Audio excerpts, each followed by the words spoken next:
देखिए, मैं तो नहीं पछताई। जिसने जुल्म किया पछता तो वो रहा है। आज उनको अपनी फेस सेविंग की फ़िक्र है, उनको सेफ एग्ज़िट की फ़िक्र है। मुझे तो कोई फ़िक्र नहीं, मैं तो आपके सामने खड़ी हूँ। मुझे कोई फ़िक्र नहीं है, मुझे कोई पछतावा नहीं है। ये जितना इन्होंने 4 साल में अपने आप को एक्सपोज़ किया है और 4 साल में इक़्तिदार से निकलने के बाद जितना इमरान खान को बोलने का मौका मिला है, कौम को पता चल गया है कि इसके दिल में और इसकी ज़बान पे क्या गलाज़त है। हाथ में तस्बीह है, मुंह में गलाज़त है। मुंह खोलता है तो गलाज़त टपकती है। तो जो इमरान खान ने जिसको मोहरा बना के यूज़ किया अपने सियासी मुखालिफिन के लिए, पछताना उनको चाहिए। मैं बिल्कुल नहीं पछता रही। मैं तो अल्लाह ताला के फजलो करम से सुरखरू होकर आपके सामने खड़ी हूँ। 4 साल से मैं इस अदालत में आ रही हूँ। मुझे कोई पछतावा नहीं है, बिल्कुल नहीं है। लेकिन एक अल्लाह ताला का शुक्र है कि पहचान हो गई गलत और सही की। जी मैम, ये बताइएगा कि पाकिस्तान यहाँ इस्लामाबाद हाई कोर्ट के एक जज हैं जिन्होंने ये इंकशाफ किया कि उन्हें ISI के लोगों ने मिल के कहा कि इस तरह के फैसले दें और इस तरह के फैसले दें। और पहली दफ़ा हिस्ट्री में किसी जज को समरी ट्रायल के जरिए घर भेज दिया गया। मैं जस्टिस शौकत अली सिद्दीकी साहब, मुझे पता है, उनकी अपील में अब हुकूमत जो है वो उनके खिलाफ क्योंकि वो पेश होगी, तो अब मौजूदा हुकूमत क्या उनके खिलाफ वहाँ अटॉर्नी जनरल को पेश करेगी? मैं हुकूमत से ज़रूर बात करूँगी। जस्टिस शौकत अजीज़ सिद्दीकी के साथ नाइंसाफ़ी हुई है, उनको इंसाफ मिलना चाहिए और इंसाफ देने से इज़्ज़त बढ़ती है, इज़्ज़त में कमी नहीं आती।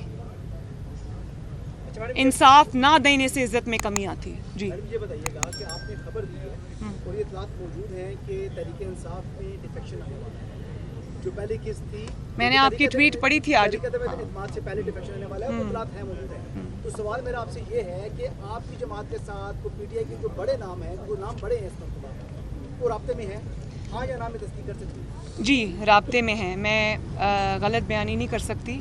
बहुत बड़ी तादाद राब्तों में, स्पेशली लोग इस्तीफ़ा नहीं देना चाहते और वो समझते हैं कि ये मैं आपको कोट अनकोट बता रही हूँ, मैंने अपने कानों से सुना है। वो ये कहते हैं कि इमरान खान के झूठे ख़त वाले बयानिए ने, पहले इमरान खान की नालायकी ने, नाअहली ने जो मईशत का हाल किया, उससे हमारी तबाही हुई। उसके बाद जब हम हुकूमत से निकले तो जो इसने झूठे ख़त का, इंटरनेशनल साजिश का ये बयानिया बनाया, उससे जो जमात को नुकसान हुआ, उससे जो हमें सियासी नुकसान हुआ, उसके वजह से हम इसके साथ नहीं रहना चाहते। और इस ताबूत में आखिरी कील जो है वो कल इमरान खान साहब ने ख़ुद ठोंक दी है, जब उन्होंने पाकिस्तान के ऊपर 3 टुकड़े कहकर हमला किया, पाकिस्तान के एटॉमिक प्रोग्राम की बात की, जब उन्होंने फ़ौज के ऊपर हमला किया। तो इस पाकिस्तान दुश्मनी के साथ ना कोई खड़ा होगा, ना खड़ा होना चाहिए। ये इमरान खान का ज़ाती बोझ है, ये उसका ज़ाती गंद है। इसको किसी को भी, चाहे वो तहरीक इंसाफ ही क्यों ना हो, अपने सर पे नहीं उठाना चाहिए। इससे किनारा कशी इख्तियार करनी चाहिए, इसको छोड़ना चाहिए, बल्कि इस किस्म की सियासत को हमेशा के लिए खैराबाद कहना चाहिए। मैं बिल्कुल ये चाहूँगी कि प्राइम मिनिस्टर जो हैं वो इसका नोटिस लें, सख्ती से नोटिस लें और इसका नोटिस लिया जाना चाहिए।